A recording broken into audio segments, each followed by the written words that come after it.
김용철입니다. 제가 솔직히 이 자리에 앉아 있어야 될지 참 고민스럽습니다. 왜냐하면 예측도 다 틀렸고요.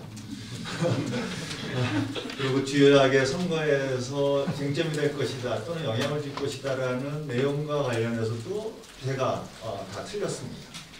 솔직히 틀렸는지 안 틀렸는지는 모르겠고요. 솔직히 영향을 준 요인에 대해서는 그래도 나름대로 합당한 근거들을 좀 제시할 수 있을 것 같은데, 아무튼 결과가 틀렸으니까 좀 아쉬운 점도 있고, 그래서 솔직히 이 자리에서 제가 얘기하는 게 또 하나의 또 다른 가설을 얘기하는, 검증되지 않은 얘기를 또 하는 것이 아닌가, 뭐 그러한 두려움도 있고요. 아무튼 뭐 앞서서 그 조준만 선생님께서 이제 뭐 투표 결과에 대해서 간단하게 좀 말씀해 주셨고, 또 의미도 좀 말씀해 주셨습니다. 그래서 중복되는 건 좀 빼고 제가 생각하는 총선 결과의 의미를 좀 중심으로 얘기하고, 결과의 원인, 왜 이러한 결과가 나타났는지, 또 앞으로 어떻게 정치개혁이라는 것이 이루어질 수 있을 것인지, 뭐 이러한 전망에 대해서 간단하게 말씀드리겠습니다. 우선 총선 결과의 의미는 앞서서도 조준만 선생님이 얘기했던 중간평가의 어떤 성격이 있었다라는 부분에 대해서는 부정할 수 없다라는 생각이 듭니다.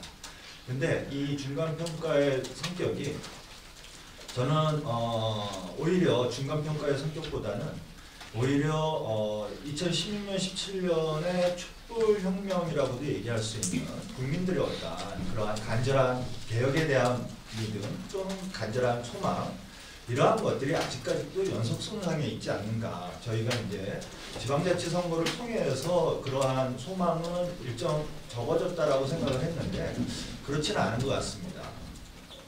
그게 계속 지속되어지는 이유는 지금의 정치권에서의 개혁의 모습이 전혀 국민들의 요구와는 부합하지 않는 모습들이었기 때문에 그렇다라는 생각이 들고요.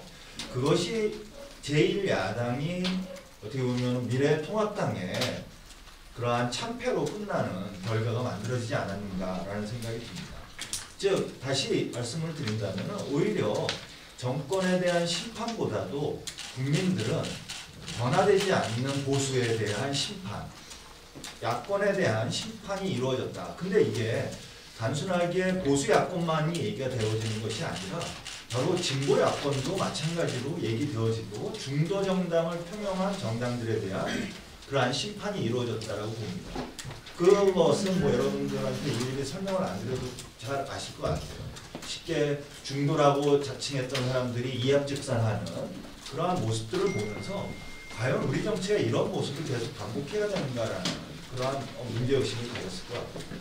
진보라고 얘기하는 정의당이라든가 기타 정보정당들 같은 경우에는 그러한 현실적인 대안들에 대해서 제시하지 못하는 이러한 모습들이 있었다. 그것이 이제 총선 과정에서 공천과 더불어서 문제가 이제 점점 확대되어졌고, 이것이 어떻게 보면 유권자들이 솔직히 찍기 싫지만 어쩔 수 없이 찍게 되는, 그래서 선택적인 대안을 축소한 그러한 어떤 판이 벌어졌다라고 좀 생각을 합니다. 그러다 보니까 중도층에서 쉽게 자신의 정의당이든 다른 정당에 대해서 나름 선호도를 갖고 있었지만 대안으로서는 좀 부족하다라는 그러한 생각이 다시금 민주당에게 표를 주는 이러한 모습으로 결과되지 않았는가라는 생각이 듭니다.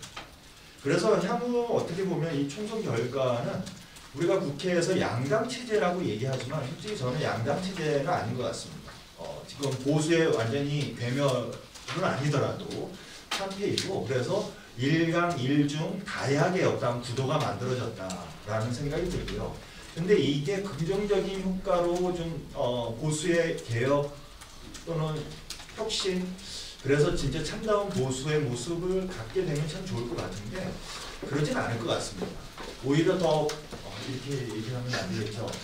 발악을 하지 않을까라는 생각을 갖고요. 그 과정에서 쉽게 21대 국회 운영은 어떻게 보면 굉장히 우리가 식물 국회가 아닌 동물 국회화가 이루어지지 않을까라는 생각이 듭니다. 특히 이러한 패스트트랙 같은 경우라든가 아니면 필리버스터를 제대로 활용할 수 없는 그러한 구조이기 때문에 워낙 여당이 이제 압승을 해서 그것을 할 수 없는 구조이기 때문에 그들이 그러한 비폭력적인 저항의 표시로서의 필리버스터를 활용하기는 굉장히 어렵다.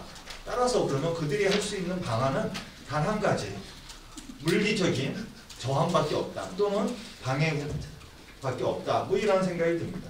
그래서 앞으로 21대 국회는 저는 20대 국회보다 뭐 좀 더 좋은 어떠한 의정활동이라든가 결과를 가져올 거다라고는 이것도 또 틀릴 수 있습니다.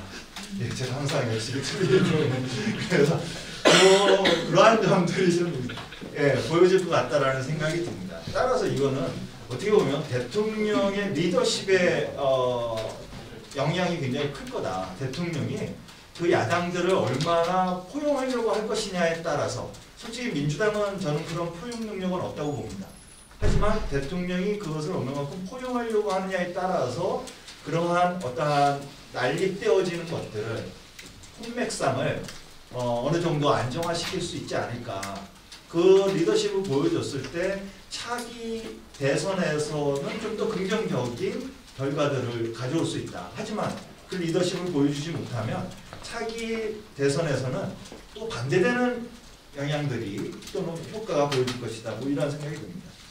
네, 거기까지 좀 말씀을 드리고 그 다음에 총선 결과의 원인은 많은 사람들이 준연동형 비례대표제가 문제다라고 하는데 저는 솔직히 거짓말이라고 생각하고요.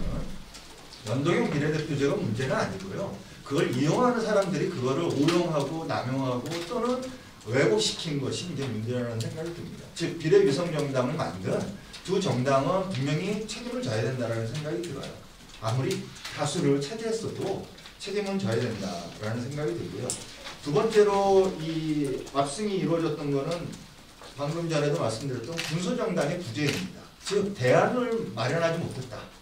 군소정당이 대안 세력으로서의 위상을 좀 가질 수 있는 그런 정책적인 것들 공약을 통해서 보여줘야 되는데 공약들이 이번에는 진짜 형편없습니다.